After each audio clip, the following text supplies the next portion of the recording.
ವಿಜಯಪುರ ಜಿಲ್ಲೆಯಲ್ಲಿ ಒಂದು ಬಹಳ ಅಮಾನ್ಯವಾಗಿರತಕ್ಕಂಥ ಒಂದು ಘಟನೆ ನಡೆದಿದೆ. ಒಬ್ಬ ದೇಶದ ಗಡಿಯಲ್ಲಿ ಕಾರ್ಯನಿರ್ವಹಿಸುವಂತಹ ಒಬ್ಬ ಸೈನಿಕ ರಜಾ ದಿನ ತನ್ನ ಕುಟುಂಬದ ಜೊತೆಗೆ ಸಮಯ ಕಳಿಬೇಕಂತ ಬಂದಾಗ ಆತ ರಸ್ತೆಯಲ್ಲಿ ತಿರುಗಾಡುವಾಗ ಒಬ್ಬ ಯಾರೋ ವ್ಯಕ್ತಿ, ಅನಾಮಿಕ ವ್ಯಕ್ತಿ ಬಂದು ಆ ಕಾರನ್ನ ಒಂದು ಹಸುವಿಗೆ ಡಿಕ್ಕಿ ಹೊಡಿತಾನಂತೆ. ಆ ಸಂದರ್ಭಕ್ಕೆ ಆ ಸೈನಿಕ ಪ್ರಶ್ನೆ ಮಾಡ್ತಾನೆ, ಆ ಕರುವಿಗೆ ನೀನು ಯಾಕೆ ಹಾಯಿಸಿದಪ್ಪ, ಯಾಕಂತ ಪ್ರಶ್ನೆ ಮಾಡಿದಕ್ಕಾಗಿ ಆ ಸೈನಿಕನನ್ನ ಮಣಬಂಧದಿಂದ ತಳಿಸಿದ್ದಾರೆ. ಕೇವಲ ಒಬ್ಬರಲ್ಲ, 10 ಜನ ಸೇರ್ಕೊಂಡು ಆ ಸೈನಿಕನನ್ನ ಫೋನ್ ಮಾಡಿ, ಅದನ್ನೆಲ್ಲ ಸ್ನೇಹಿತರನ್ನ ಫೋನ್ ಮಾಡಿ ಆ ಕಾರ್ ಡಿಕ್ಕಿ ಹೊಡಿಸಿರ್ತಕ್ಕಂಥ ವ್ಯಕ್ತಿ ಸುಮಾರು ಜನರನ್ನ ಕರೆಸಿ ಆ ಸೈನಿಕನನ್ನ ಬಡಿಸಿದ್ದಾರೆ. ಬಹಳ ಅಮಾನ್ಯವಾಗಿರತಕ್ಕಂಥ ಘಟನೆಯನ್ನ ಈ ವಿಜಯಪುರ ಜಿಲ್ಲೆ ನಡೆದಿದೆ.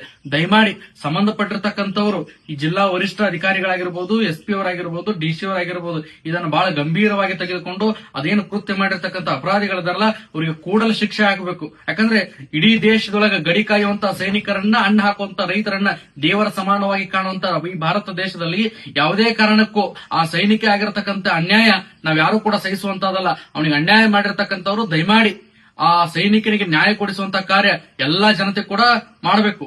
ಯಾಕಂದ್ರೆ ಅವ್ರ ಮೇಲೆ ನೀವೇನಾದ್ರೂ ಕ್ರಮ ಕೈಗೊಳ್ಳದೆ ಹೋದ್ರೆ ಬಹಳ ಹೀನಾಯವಾಗಿರತಕ್ಕಂತ ಪರಿಸ್ಥಿತಿ ನಾವೆಲ್ಲರೂ ಕೂಡ ಅನುಭವಿಸಬೇಕಾಗ್ತದೆ. ದಯಮಾಡಿ ಅದನ್ನ ಯಾರು ಅಪರಾಧ ಮಾಡಿದ್ದಾರೆ, ಸೈನಿಕನಿಗೆ ಯಾರು ಕೈ ಮಾಡಿದ್ದಾರೆ, ಸೈನಿಕನಿಗೆ ಯಾರು ಬರಳಚ್ಚಿದಾರಲ್ಲ, ದಯಮಾಡಿ ಆತನಿಗೆ ಶಿಕ್ಷೆ ಆಗಬೇಕು. ಅದು ಶಿಕ್ಷೆ ಆಗದೆ ಹೋದ್ರೆ ಎಲ್ಲ ಸಂಘಟನೆಗಳು, ಎಲ್ಲಾ ಮಠಾಧೀಶರು ಆ ಸೈನಿಕನ ಪರವಾಗಿ ನಾವು ನಿಲ್ತೇವೆ ಅನ್ನುವಂತ ಸಂದೇಶವನ್ನು ಈ ಮೂಲಕ ನಾನು ಕೊಡ್ತಾ ಇದ್ದೀನಿ.